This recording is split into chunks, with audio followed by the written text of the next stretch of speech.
welcome to the X22 Report. My name is Dave, and this is episode 506, and today's date is October 31st, 2014, and of course it is Halloween, and for those people who are celebrating Halloween, happy Halloween to each and every one of you. The report title is False Flag Warning, DHS reports black energy malware found in the energy control systems. Now, what are they doing here? Well, they're building the story up for the main false flag event. And we have to remember, Janet Napolitano, who is head of DHS, told us that there's going to be some type of hit, some type of an attack, cyber attack on the power infrastructure. And it's not going to be if, it's going to be when. They already know this is in play. They're just waiting for the right time to use it. And they're building the story every single day here, and we see they're demonizing Russia. They're going to make it look like Russia has come in, hit the financial institutions, and hit the power infrastructure here in the United States.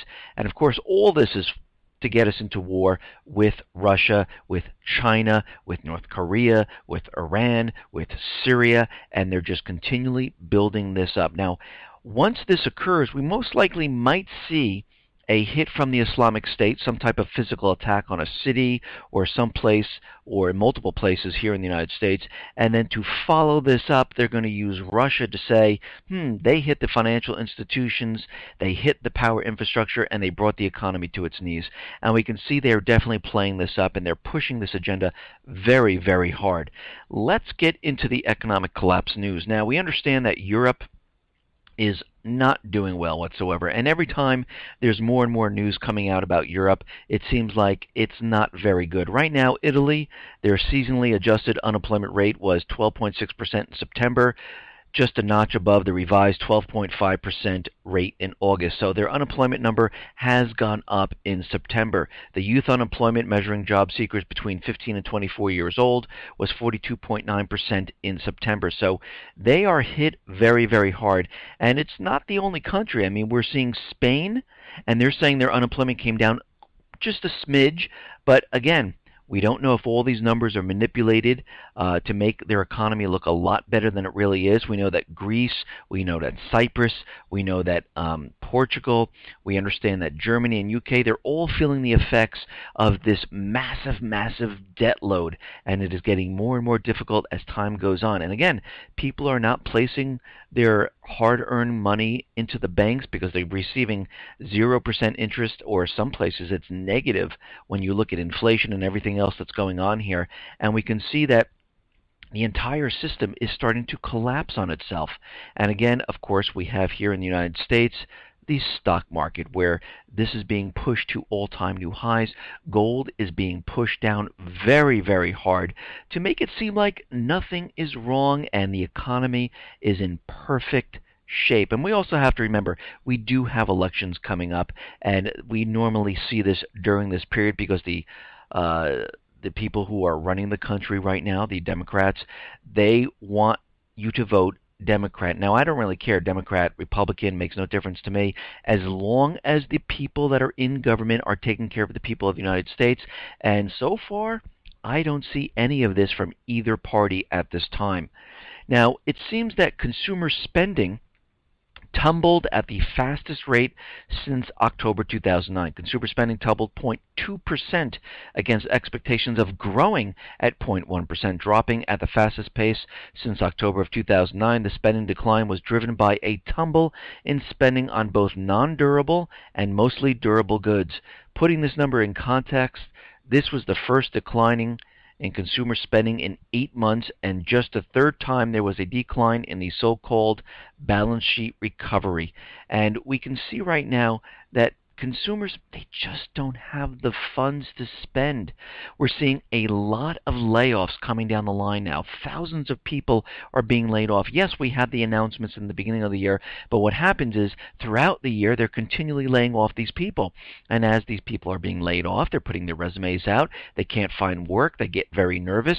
They're not going to spend their money. And as time goes on, their unemployment runs out, they get nervous, they still can't find jobs, and they go get that part-time work. and they don't have the same funds they had before. This is an ongoing thing that hasn't changed since the crisis of 2008. Nothing has changed. The only thing that really changed is there's a lot more people that do not have full-time, high-paying jobs like they did prior to 2008, and this is making it very difficult for this economy to recover, which again, it will not recover because basically these high-paying jobs are completely wiped out of the system right now, and this economy is built up on low-paying part-time work. And we see it, and there's evidence, there's facts, there's statistics to back all of this up. And again, all these numbers we're seeing from the government are completely manipulated. Now, despite the plunge in spending, which is amazing, consumer confidence jumps to 7-year high. Now, these people, of course, have hope. They believe because they hear the government, they hear the Fed telling us that we're in a complete recovery and everything is just fine. So they have hope that down the line they're going to find that full-time, high-paying job. They're going to get rid of that part-time, temporary job, and they see better days ahead. People who are working feel like, well, I'm going to be getting raises, I'm going to get bonuses, and a lot of this is not going to happen. A lot of companies are starting to cut back, and they're not giving out as many bonuses, they're not giving raises to keep up with the cost of living because expenses are rising. They're not bringing in the same revenue as they did before, and they're doing everything they possibly can to cut everything. Now, as we know, real estate basically is tanking. It is not doing well right now at all. Realty Tracks data shows that sales of lower priced houses, those most likely to be the first time purchases, have fallen through the floor. It's the clearest demonstration of a first-time buyer affordability gap. And without first-time buyers, there'll be no buyers able to move their second home, and so on up the tiers. And we can see right now that the first-time home buyers, they're completely out of the market. It's continually dropping. There's supposed to be about 40% of the people buying the houses are supposed to be first-time home buyers. It's dropped to 29%, and I'm going to say the next reading is going to be lower than that. It's continually dropping because those students, those youths who went to college, who graduated, cannot find the full-time, high-paying jobs that they were promised when they went to college. They're coming out, they're putting out their resume, they can only find the part-time work. They're living with their parents. They have a huge amount of student loan because, as you know, college is very, very expensive. And a lot of these people who cannot find work, guess what they do? They go back and they go to graduate school. Then they come out of graduate school and they still can't find work. And it's a never-ending cycle. Now, this is particularly bearish for new home sales volume, as 93% of all new home buyers use a mortgage to make their purchases. To compound the problem, the median home price in September dropped 10%. This was the largest one-month drop since October 2010. And again, we have to remember, the mortgage companies, the central banks already knew the people of the United States were completely tapped out as of 2008 going forward. They knew that these people would not be taking out mortgages. How did they know this? Because they realized that all this money printing and everything they were doing was not trickling down to those people, and they started laying off employees in the mortgage departments by the thousands in August of 2013 going forward. A lot of mortgage companies closed. So they already knew ahead of time exactly what was going on. Now, the Fed gives us a lot of reports, but most of the stuff they throw out to the everyday person is completely a bunch of BS, actually, because they understand, they've already correlated, they calculated, they know exactly what is going on. Just like in 2008, they gave the announcement that they're not forecasting any type of recession during 2008. They knew exactly what was going to happen towards the end of that year. They knew exactly that there was a recession coming. They knew exactly which businesses were failing. They knew the subprime was going to be blown up and cause major, major problems. And they know exactly what's going on right now. and they're continually lying to the American people. But when we look at the real economic indicators and we look around what is really going on, we realize that everything really is not going well, and it doesn't match up to what they're talking about. Yeah, they can pump the stock market up and use high-frequency trading, plunge protection. They can use back channels to pump the market up as best they possibly can. But what's actually going on in the country, that's where the problem is, and they continually try to cover it up with the president going out there giving speeches telling everyone how everything is much, much better. We're in this recovery. People have jobs. You're better off than you were back when I first took office in 2008. You just can't feel it. So we know they're full of it, and we know that everything is not going the way they say it's going, because we're looking at real things and what's really going on here. Now, we understand the Swiss, they're going to have a referendum come November 30th. Now, what's very interesting, we've been seeing the gold price being really pushed down very, very hard. I mean, not just by like $2 or $3 or $10, by like $35 an ounce. I mean, it's really being pushed down. Now, we have to ask the question. We know the referendum for Switzerland is coming up November 30th. Are they trying to convince those yes people to turn to a no vote because they're going to look at the gold market and say, wait a minute, gold is continually being pushed down. Gold is not doing well. Do we really want our currency on this yellow metal? And they might be scratching their head saying, you know what, maybe we don't. And we can see this could be one of the reasons why they're doing this. Now, what's very interesting is that there was a Swiss Gold Initiative organization that was helping the referendum. They are a yes vote. They want this to happen. And they had a PayPal account, and they were receiving funds to help the initiative. And PayPal froze the funds of the organizations, so they cannot accept donations anymore, which I find very odd and strange. They haven't given any reason why they did this.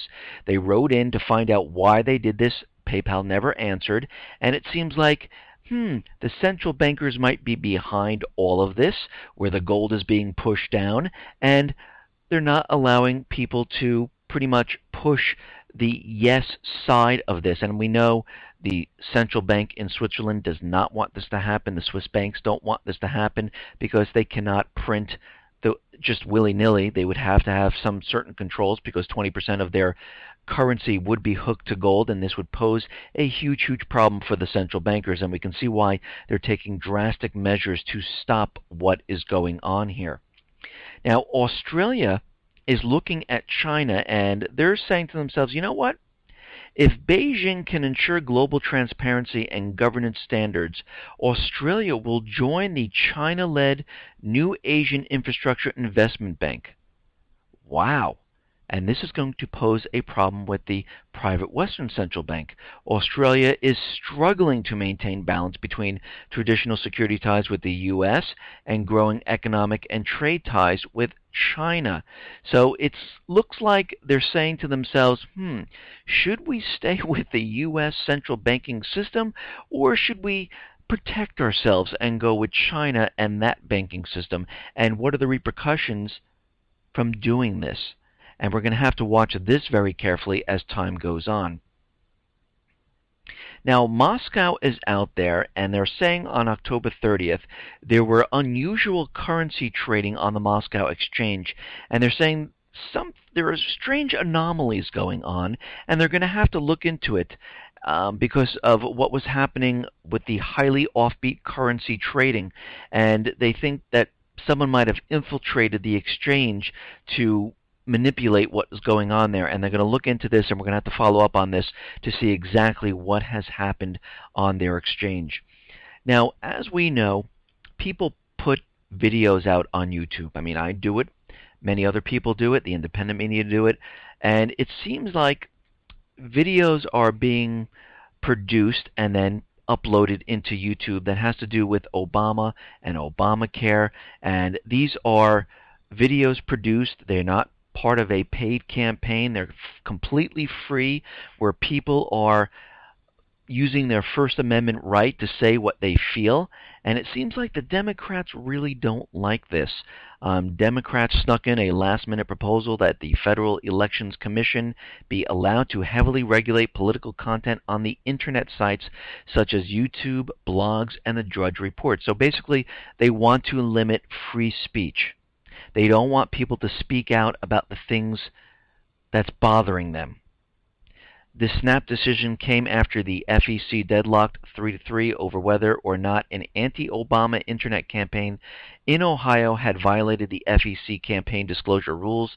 The video were placed for free on YouTube and were not paid advertising.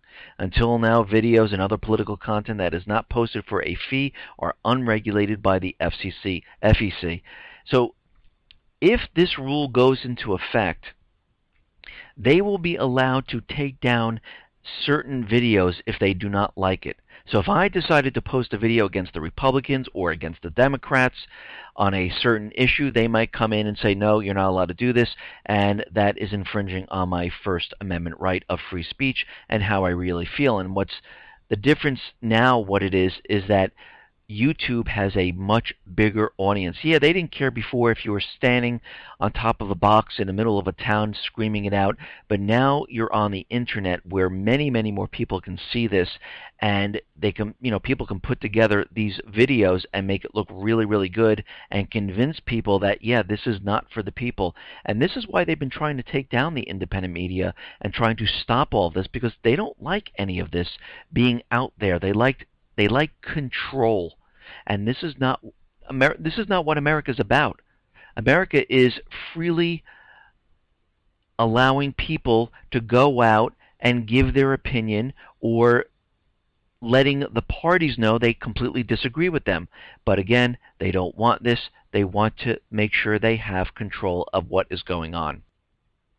Okay, now with Ebola, we understand a nurse that came from West Africa flew into New Jersey, and it looked like Chris Christie wanted to quarantine her because she came from West Africa. She might have Ebola, and of course she fought this. President was out there saying, absolutely not, there are no quarantines, and there are no travel bans to West Africa, and he continually lets us know that, no, there aren't going to be any bans.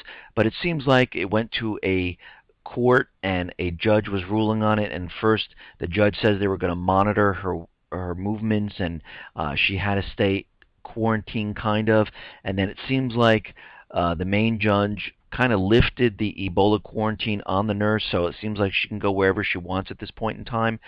So again, if you are a health practitioner and you want to give service and you want to go down there and help people, I don't have a problem with this, and you understand that you are going into an infected area where there is a deadly Ebola virus causing havoc in that region. Now, if this is really happening and you understand this, you have to understand also when you come back, you might have to go into quarantine. I mean, the soldiers right now, they said, listen, we know we're in this area, you're coming back, we might have to quarantine you. And Hagel went out and said, yes, we will put them into a 21-day quarantine to make sure that they are okay.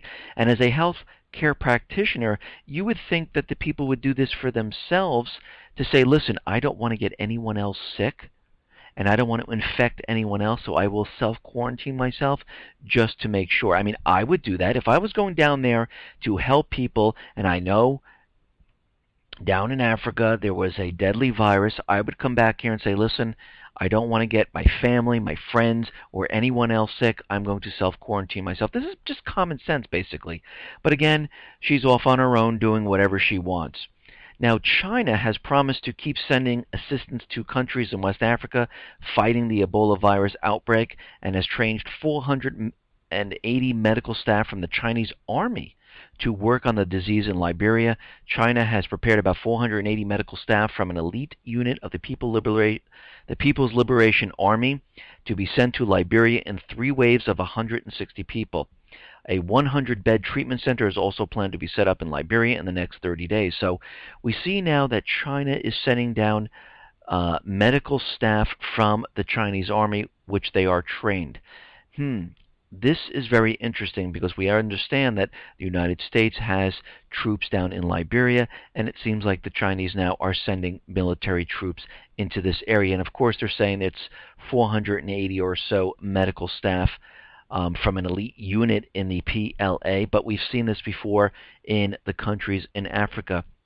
We know that China is on one side with the Sudan fighting, and the United States is on the other, and they are fighting over the natural resources in that area. And the same thing is going to happen in Liberia. We can see it is definitely starting to form. The picture is getting clearer of what is going on. The United States central bankers are garrisoning soldiers in these countries because they know eventually they're going to overthrow the governments. And this is why the UN ambassador to Liberia had to give that speech that no, the troops are not here to overthrow the government. No, they're just here to help with Ebola. And it's very strange that this UN ambassador would have to say anything like this whatsoever. Now, it looks like Hungary is not going to impose that internet tax on the people. It looks like the protests of hundreds of thousands of people kind of made the government think and say, you know what, maybe we shouldn't do this at this time. And they suspended the planned tax on internet use, and they're going to reconsider this next year. So it looks like the people have spoken, and no longer are they going to do this. And I don't think it was the right thing anyhow. I believe the internet should be free and open for everyone to use. Now, it looks like Russia has reached an interim agreement to supply natural gas to Ukraine through March. Russia confirms gas supply resumption terms agreed with Ukraine. Gazprom Naftgaz CEOs sign an amendment to contract. Russia-Ukraine EU agreement to cover delivery through March. The terms: Russia to charge Ukraine $385 per cubic meter through March. Ukraine ready to immediately pay $1.5 billion of gas debt, and it looks like Naftgaz is going to pay about $1.6 billion and second gas debt installment by year end. Ukraine to use EU IMF aid to pay for Russian gas.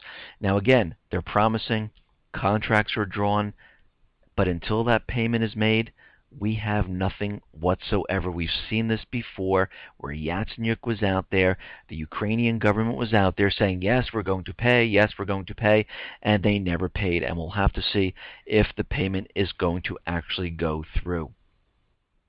Now, we understand that the southeastern section of Ukraine, the Donetsk and Lugansk area, they're going to have elections on November 2nd. And of course, the U.S. and Ukraine, they're completely against this. They're saying this is going to be null and void. We are not going to recognize these elections whatsoever. The NATO Secretary General Jens Stoltenberg has warned Moscow against recognizing the elections by pro-Russian forces in eastern Ukraine planned for later this week.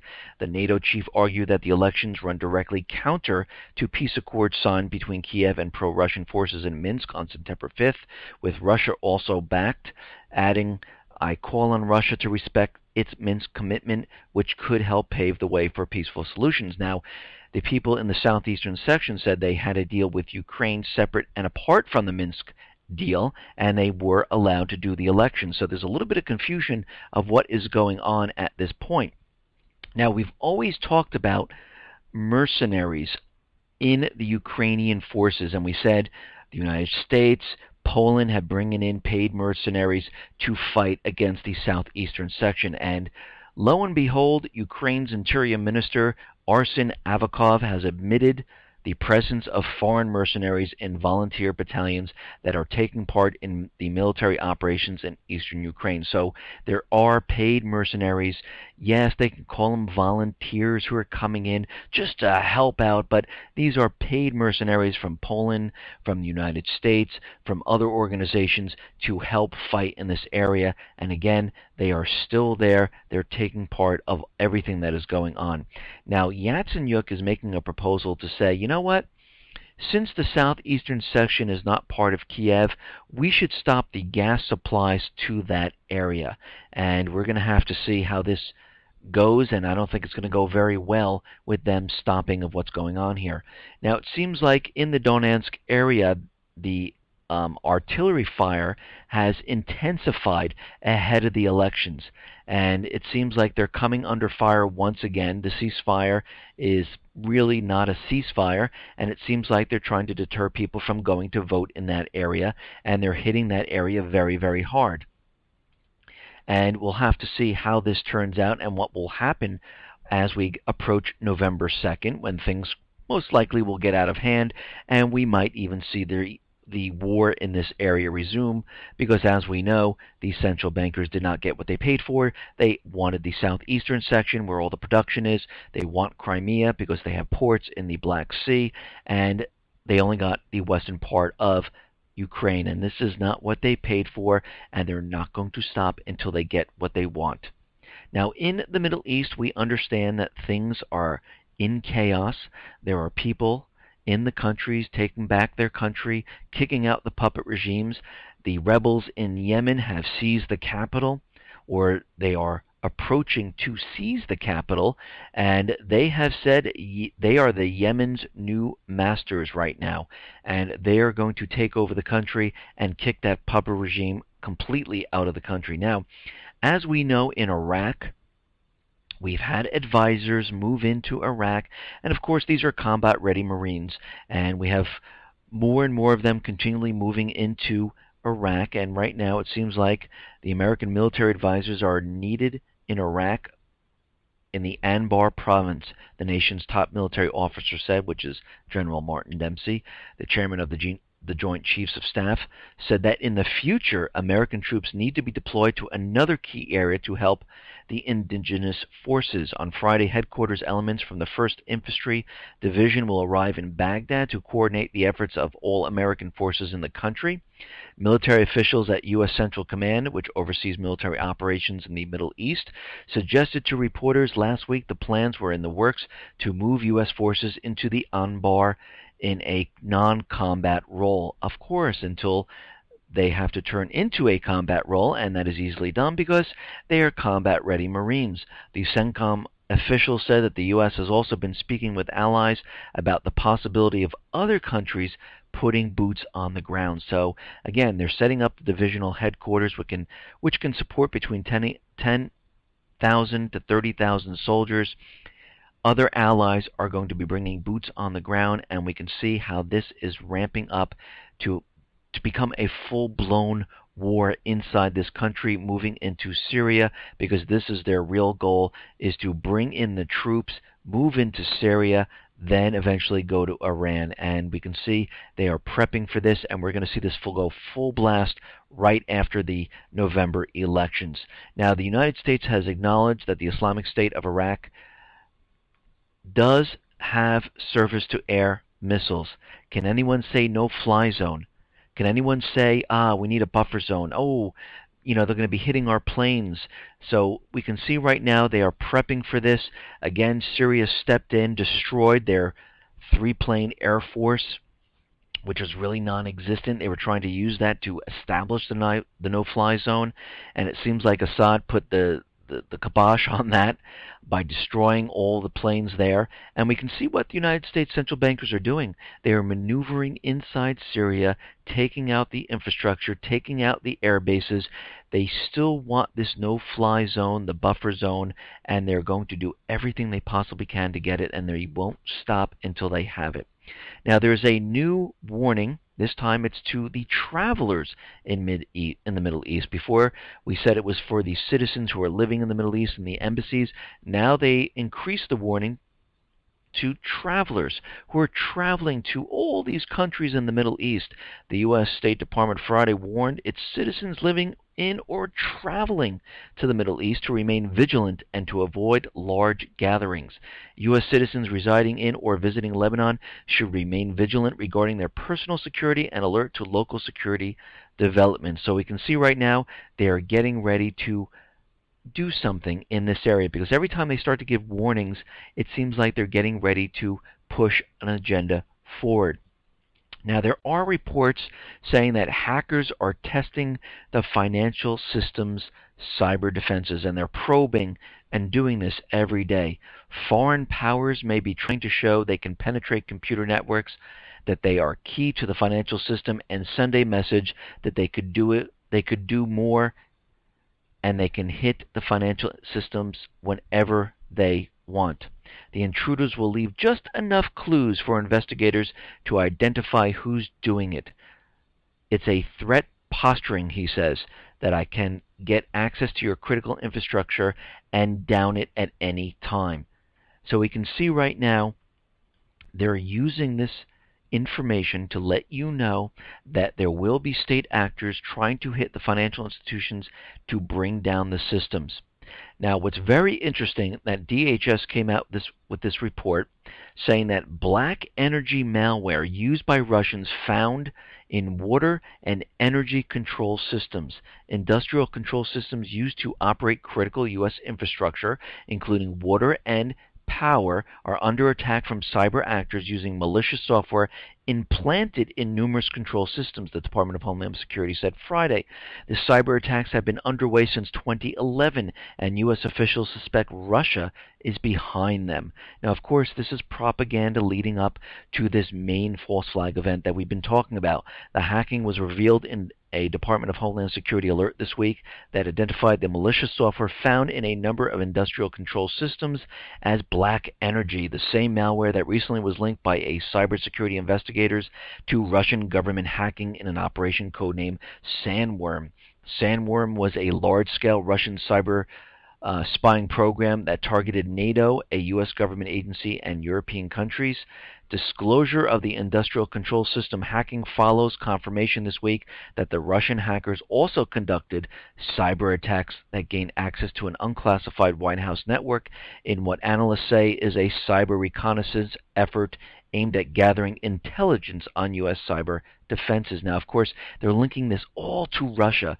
Now, truthfully, if Russia was going to do this, they would not leave breadcrumbs, they would not leave a trail, they would have no way of knowing where this came from. And the question is, what would be the motive of Russia to do this at this point in time? Of course, they're going to say it's because of the sanctions, because their country is falling apart, but this is not true whatsoever. If they really wanted to hurt the U.S. economy and bring down the financial institution and hurt everything here, they wouldn't have had to do any of this. They could have got together with China and say, listen, let's start dumping the treasury bonds. Let's start really wreaking havoc on the U.S. economy. And that's all they had to do. A cyber attack on the critical infrastructure could be carried out during a crisis or conflict as part of a military campaign of sabotage designed to cripple vital services. And like I said before, when this event occurs, what's going to happen, they're going to see, and everyone's going to see, the physical attacks going on. And of course, they're going to say the Islamic State is coming after us, and we're going to have to go after them in full force. And they might even try to link this with Assad to try to bring this home, just like they did with 9/11. You know, we went into Afghanistan, we went into Iraq. They just try to link everything to it. And we can see during this time, since there's chaos and people are not paying attention, they're going to say Russia came in, brought down the power grid, brought down the financial institutions, and now the Federal Reserve will have to step in once again. We'll be on QE4. They'll have to pump up the markets to bring back the economy, because we were just in a recovery, and now because of all this, everything is collapsing. And we can see this is definitely part of their plan. You can see how it's been leading up to this point. They're working on this, and once they get the green light to go, you will see all of this occur, and it will happen here in the United States, most likely in Europe and Canada, because they're going to have to do this on a full-scale type of approach to get everyone in the private Western Central Bank countries all in attacking Russia, North Korea, China, Syria, Iran, and we're seeing this occur right now, and it's unfolding right in front of our eyes. Listen, everyone, thanks a lot for listening. Be well, be safe, and especially be prepared. Thanks a lot.